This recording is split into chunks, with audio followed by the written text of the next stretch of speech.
What's up, everybody? I hope you're all doing splendidly today. Today we're going to be going over to my friend's house and working on changing the spark plugs in his 2003 Subaru Legacy wagon. Hopefully you guys find this a useful tutorial. It should be helpful for changing spark plugs on all types of Subarus due to their slightly different engine layout. They use horizontally opposed engines rather than inline engines like most cars. And so we're going to be going over there and working on the spark plugs, and hopefully you guys find it to be useful and informative. And if you want to check out more how-tos from this channel, go ahead and check out that card up in the top screen. But guys, let's go ahead and get into this. I'm going to go drive over there and we'll get started. Alrighty, so here's the engine that we are looking at today. It's a 2.5 liter Subaru flat 4. Engine coding is the EJ251, and so basically what's up with it is it has a misfire in 2 cylinders, and it's been a long time since the spark plugs have been changed, so we're going to try and change the spark plugs to see if we can get that to fix the problem. So what we're going to be doing, starting out, we're going to take out this intake part, the battery, and the washer fluid reservoir, because the spark plugs are down in there. And then if we're going to be replacing them, we obviously need access to them so that we can work on them. So that's what we're going to get started out with doing. Unfortunately, guys, there's not going to be any time lapses in today's video. My friend, whose car this is, he doesn't really want to be in any videos, and he wants to work on it with me. So I have to respect that. And so you guys will get enough of how to just from me pointing out steps, I hope. So okay, guys. So here we have the engine again. We've already changed actually 3 of the spark plugs. This one right here, and then if we come around to the other side. What we did to do that was we had to remove this intake part by removing these 2 bolts or screws, and then taking that out, it just came out. Then we took out this part. That was a screw down in there. I'm pointing to right there. And then we also disconnected this tube. That was connected by this little nut and bolt right, or nut and washer right here.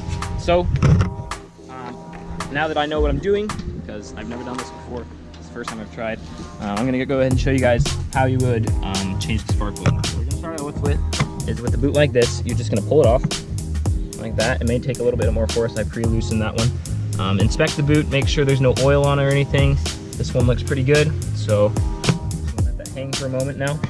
And so in there, that's where the spark plug is. So you're going to need a ratchet and socket on the torque wrench right now. We'll talk about that later. So we have a ratchet, we have a 6-inch extension, and we have a 5/8 spark plug changing socket. I have it Gorilla taped because it was coming apart inside the spark plug well, so that's not a good thing. And you're going to set it to loosen. So right now it's on tighten because I was just tightening the other one. So loosening it goes that way. And then I'm just going to put it in, wiggle it around until it finds the spark plug, pops on like that. And I'm going to just loosen it. And this can take a little bit of time. It's not a quick process necessarily, especially when you have a small ratchet like this, but just loosen it until you don't feel any more resistance. Well, came off the spark plug there. ASMR ratchet sounds. Let's see if we got it. There you go, there's a spark plug. Just pull that out. And as you can see, this guy has seen better days. It's all black, and that's why we're doing this change. This wasn't even one of the ones that was misfiring. He had a misfire in 2 cylinders. But it's definitely time to change these. You can see the electrode right there. That's really rounded out. That's not what you want.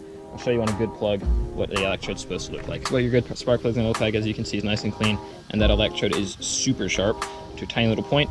All right, so when we look at the gapper here, gappers come in 2 forms. They come like this with a disc, or they come as a disc with little loops or with wire around the side.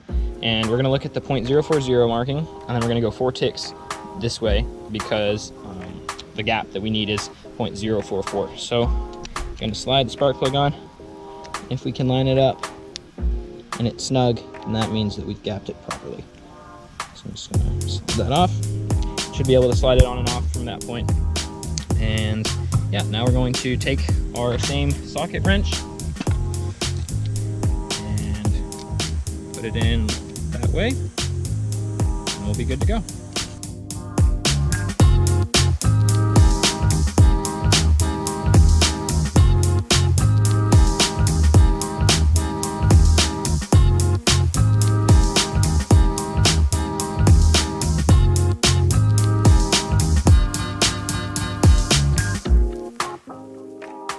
So guys, we're gonna tighten this until it's snug. Once it gets snug, we're gonna get our torque wrench and we're gonna torque it to 15 pounds. We wanna be really careful that we get the proper torquing, because if we do not, then we could have issues with messing up the head of the engine. That's never a good thing. Heads are expensive. It costs a lot to either get remachined or replaced. I'm starting to get to where it's a little bit more snug now. All right, I'm gonna get the torque wrench. Just disconnect the ratchet from the socket. Attach your torque wrench. This one isn't a fancy digital one like all those other car YouTubers have, because I ain't got money for that.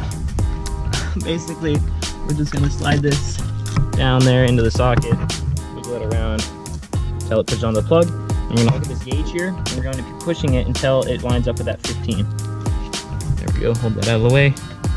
And we're still nowhere close. So, pull it off, turn it, put it back in again.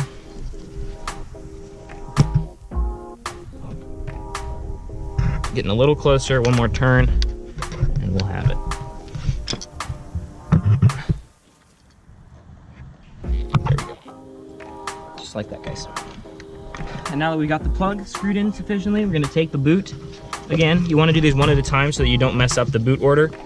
And we're going to put it straight back in like that, and then press down until you feel a little pop, or until it's snug enough that you can't really turn it super easily. That's good. And just like that, that's how you change your spark plug. We're gonna put the battery back in and the washer fluid reservoir, and then we're gonna see if she starts up. Okay guys, everything's put back together, battery's in, washer fluid's back in, intake and everything, spark plugs are replaced. We're gonna start it up, let's see how it goes.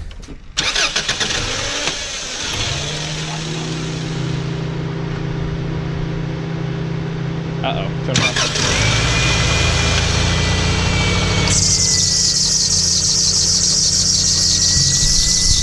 So, just a little recap over the video. I hope you found that informative enough. As for the actual part of taking spark plugs in and out, and I hope that you were able to see what you had to do. The battery, the washer fluid reservoir, and that part, those parts of the intake, that's all you had to take out to do it. With the washer fluid reservoir, just be cautioned when you take the hoses off of the motors.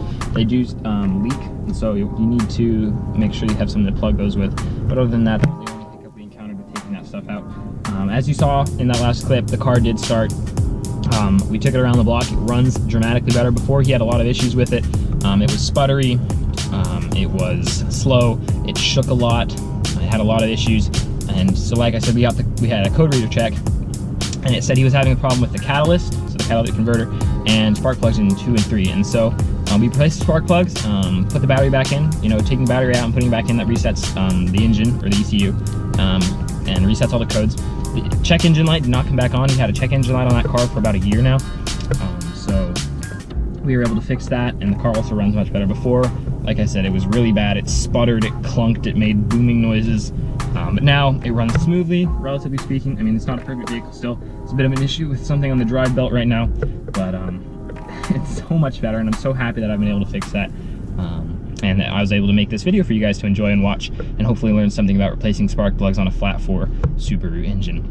But guys, if you did enjoy this video, please leave a like and subscribe to my YouTube channel. And before I forget, huge shout out to my friend Javier for letting me come and do this on his car. I really appreciate the opportunity to work and do this, and I'm super grateful that he was willing to ask for my help and my assistance, even though I've never done the spark plug change before. But yeah, guys, please, if you have any feedback about this video, please leave it in the comment sections down below. And feel free to leave a dislike if there's something about this video that you didn't like. But again, if you do leave a dislike, please tell me what you didn't like in the comments so that I can improve in future videos. But guys, that's going to be all that we have for today. Thank you so much for watching. I hope that you learned something. And again, please check out the rest of my channel if you want some more cool videos like this about doing do-it-yourself car maintenance and car modification. Yeah, guys, until next time, peace out.